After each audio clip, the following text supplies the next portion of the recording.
Society sees the definition of autism as a neurodevelopmental conditional disorder. I see it as a different way of thinking. So, living with autism, to answer your question, is I guess you would say being a little more creative, being more outgoing, adventurous, spontaneous, and sometimes I'll be honest with you, unrealistic.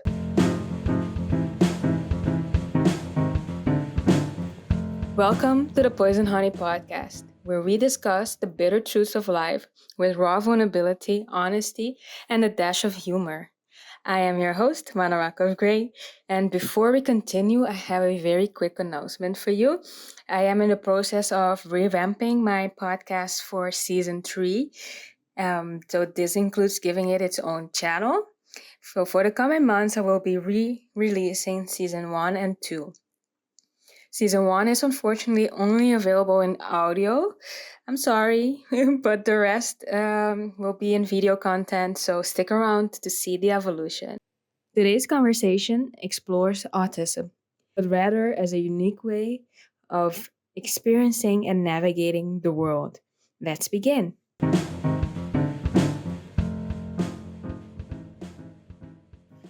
Today I'm speaking with Sam Mitchell, the creator and host of Autism Rocks and Rolls podcast, where he takes listeners on a journey through his mind as someone living with autism. Through his platform, Sam has transformed from someone who struggled with social interaction to becoming a motivational speaker and advocating for the autism community. Welcome, Sam. Thank you. Good to be here. So you have a story of vulnerability for us that you want to share with us. What is the story of vulnerability that you want to share? Well, hello everyone. I'm Sam Mitchell. It's nice to meet everyone out there. I do run the podcast called Autism Rocks and Rolls, and it is about autism and how we cope with daily struggles that you may or may not understand. And the reason why mine is the story I want to share is about overcoming the adversity, the autism itself. I still have it, but I believe it's an ability, not a disability, and that there's no normal. Right. So tell us a little bit how it is to live with autism. Well, it's a little it depends on what society sees the definition of autism as a neurodevelopmental conditional disorder. I see it as a different way of thinking. So living with autism, to answer your question, is I guess you'd say being a little more creative, being more outgoing, adventurous, spontaneous, and sometimes I'll be honest with you, unrealistic. Right. Right. So I guess in some extent, I also struggle with these things. So what makes it then that someone is on the spectrum of autism in this case? What's the question? I don't understand. I'm sorry. It's okay. So you said you're a bit more creative, outgoing, and sometimes unrealistic. So my question was, sometimes I even struggle with these things. So what is then the difference between you and I that makes you on the spectrum of autism? Well, I guess I can try to answer that. The one way I guess that it makes it a little different is I don't think about it. Like if it's unrealistic, too bad, it's going to happen. Example, a while back ago, I think it was December of last year, I had to get wisdom teeth pulled out. Mm-hmm. Now, I wanted to go to the doctor just to be there and just to feel calm and relax and see if they could do something. Well, unfortunately, it was at 6 closing time. So I was like, fine. If we can't go in, that's fine. But at least give me the parking lot. Can we wait in the parking lot? And we did, thankfully. And law was kind of a little out there and unrealistic. Just being there was very helpful for me. So at the end of the day, it was unrealistic, but I did it and I didn't care. Okay. I'm kind of getting some things that maybe for me, I would think, okay, they're closing, so I'll leave. For you, you just rather, in this specific situation, you rather than wait, and it helps you in a certain way. Or be around the building. Okay. And how does it help you, actually? Well, it makes me, in a way, feel like I'm there. I know I'm not there, but I feel like I'm there in a way. Right. Okay. And did it also help in the sense of because it was your wisdom tooth, you said, that had to be pulled out? Yeah, it was wisdom teeth, and I was still very in pain. And that day, I didn't say I go berserkers, but that day I think I lost my mind. Right. So I was like, okay, I don't care. My mind's lost at this point. We gotta do something. If that includes waiting in the parking lots, so be it. So, but the pain stayed. It didn't like alleviate your pain or something like this. It alleviated my mind. Right. So you get a sense of what is the right word that I want to use? It calms you down in a way to be there. Yeah. And okay, interesting. Yeah, I would say so. So how has having, I guess it's maybe also a difficult question to that. Like, how has it impacted you having had living with autism? Well, that's actually a great question. I'll give you props for that. So the impact with autism is it's made me, as I said earlier, think in a different way. And the impact that it has on me is every day I wake up with a lot of daily struggles I have to overcome. Socializing is very difficult for me. There are times where I'm surprised I do interviews, and Right. I wonder, I would not do this 12 years ago or 5 years ago. So I'm very surprised at myself when it comes to that. I do struggle with daily changes. Like, I don't like spontaneous. Like when I was younger, I didn't like you changing the schedule with the snap of your fingers. If I knew ahead of time, say you're going to Walmart, okay, cool. But if you didn't tell me we're going to Walmart, why we're supposed to go to Rule King, I'd freak out. And I'm a lot better at that now. I'm pretty much a laid back guy. But my weakness is when it comes to something I love, I don't like changing it. Like for the podcasting, I don't like changing. It drives me nuts when I have to, but I do. But it still drives me berserkers. Right. And what have you had to change? Give me some examples in the podcast then. Okay. Yeah, I could try to do that for you. So sometimes I'm on season 2 right now. So when I was doing season 1, we had to sometimes flip-flop episodes because celebrities wanted to come on. And while that was great, I had to change the episodes and move it around. And good for the better. It didn't make me happy in that moment. Okay. So it's, if you have like a certain, just trying to like put myself in your shoes here. So if you have like a certain plan and you're like very passionate about it having to go this way, it then becomes difficult for you when there's like last minute changes or any changes to it. And when there's a roadblock in it, I'm like, oh, son of a, you know what? Yeah. I don't mind, you can cuss. It's okay. Right. And so how have you learned to, because I assume this is not something you overcome. How have you learned to live with it? Well, I learned to live with autism just because through experience, I would say. You know, it's not been all sunshines and roses. It's taken a village to raise me. It really, really has. But the way you learn to live with it is, I guess, with age and maturity, honestly.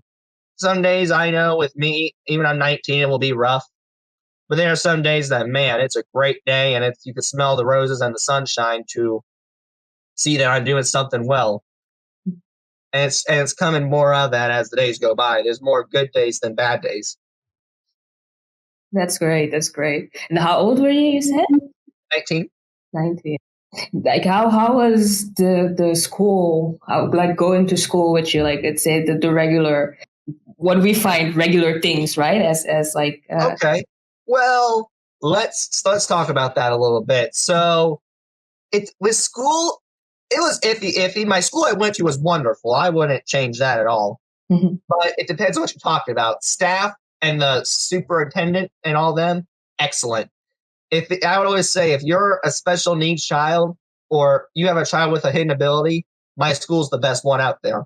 Right. And that's just my opinion. I'm obviously biased because I went there, but the way they treated me, I wouldn't change it at all. But students, it's a little tricky. I had to deal with exclusion. I had to deal with not trying to find the filter. I got very social anxiety. It's hard to understand what it feels like when you're talking with your own species, because it's sometimes very nerve-wracking. And I shouldn't be, but here I am. Right. So that's how school was for me. But I didn't do well with daily changes when I was in elementary. In elementary, you always had like specials where you had to switch classes, like computer, art, gym, all them. I didn't like that. I don't mind it now. I know in high school you have to switch classes, but in elementary, I didn't like that. So thankfully I had a wonderful teacher that help me out with a Velcro to understand the routine. Right. And I remember one certain situation, I was always a very good student. And in elementary, you got to eat with the teacher on Friday. Well, unfortunately, the teacher wasn't there on Friday, and she moved her to Monday. I wasn't too happy about that because it broke my routine. I was like, no, no, no, no, no. I don't care who the teacher is. We eat in the room on Friday. Ever since that Friday. And if you try to calm me down, it'll probably go over my head. I'd still repeat the sentence. Every Friday we eat with the teacher. Right. It's almost a sense of, is it like a sense of disbelief in that moment that it's not going how it's supposed to go, or is I guess so. I mean, I wonder why I do that occasionally, or why I did when I was younger. right? There's some gamers I do that I question why do I do it, but yet I do it. Right. Okay, that's understandable. It's almost some things are kind of out of your control, if I understand. Yeah, some of them, okay. I would say so. But then some I know I've been better at. Yeah, the daily changes example, younger me couldn't handle that. Older me can. So it will come, and there'll be different challenges at certain ages. Meltdowns will be a big one. I know I don't have much more. I call them external and internal meltdowns. Mm-hmm. Externals where, it's basically because at Walmart, it's not a tantrum. It's not where your child doesn't get their favorite toys just because of a sensory overload. Right. That's a full-on meltdown. I used to have those, but I learned to cool it off. And what I do is I have internal meltdowns, and it's basically like I just shut down like this, mm-hmm. and I become very nervous, very like quiet, and very what I call the one-worded guy. So if I was at an internal meltdown and you asked me a question, it would be, hey, cool. I want to elaborate on it. Yeah, sure. Okay. So you're basically at that point retracted like into yourself and just I can, in a sense, I'm trying to understand it. I think I do.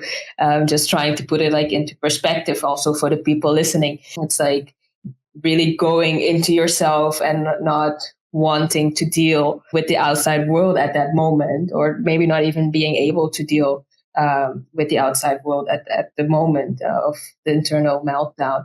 Yeah, I would say that could be a great explanation. That's probably the reason why I do that. It's just because I cannot focus on anything right now, but what I'm panicking over or what's bothering me really bad right now. There's no moving on. There's no putting it on the back burner. Right. It's I can't like put it aside and continue on in a sense in that way. And so you started. What made you want to start doing like podcasting, like this Autism Rocks and Rolls corporation? Well, it started after my high school's media club, and ever since I fell in love with the podcast because it really clicked with me, I knew I couldn't continue my school's podcast forever and do it along with some of my friends. So I figured the only way to continue my media skills was to start my own podcast. And I'm always a man of my word. I always like to say when I do something and when I say it, trust me, it's going to happen. Right. So that's what happened. And here I am. And it turned to a corporation, honestly, after I got sponsors, because initially it was a hobby.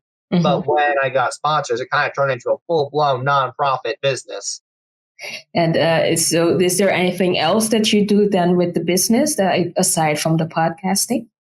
Yes, I do. I sell motivational speaking services. I sell merchandise. I offer podcast coaching sessions, sponsorships, ad space on my podcast, and many others I probably can't think of right now. Educational writing, I know I offer that. Right. And then which one of all of those things that you get to do you enjoy doing the most? The speaking, sharing the story. I'm not the type of guy who gets really nervous on stage. I'm the complete opposite. It's hard to do when you're in front of people because you know them, and they'll basically tell you you suck.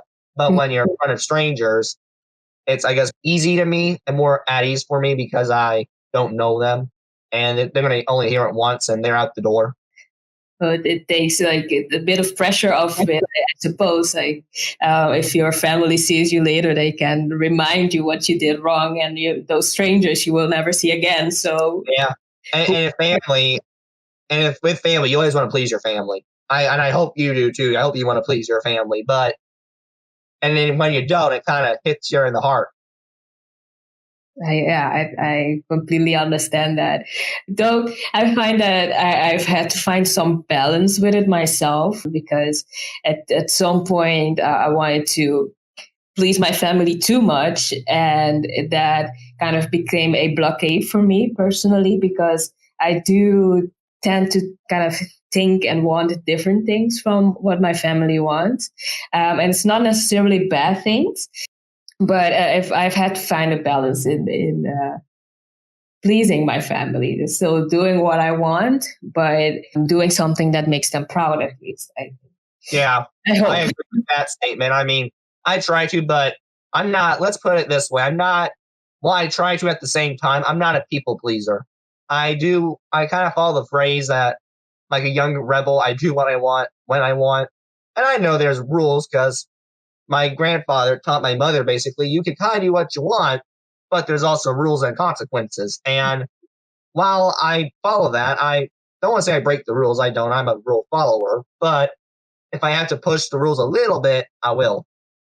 I completely understand. I think I'm a little bit like this as well, like where I can push the boundaries. I think it's good to push boundaries sometimes, but in the sense that you're saying, that don't completely go and ignore the set of rules that are in place, is also an important balance to find in life.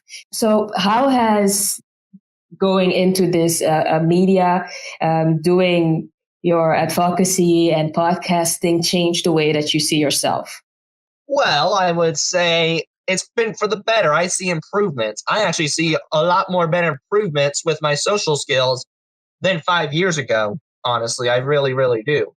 I would also say that it's very therapeutic for me because I get to say some stories that I haven't shared or have felt comfortable saying because I didn't want to cause controversy with my family nor my friends, or I didn't want to scare anyone away.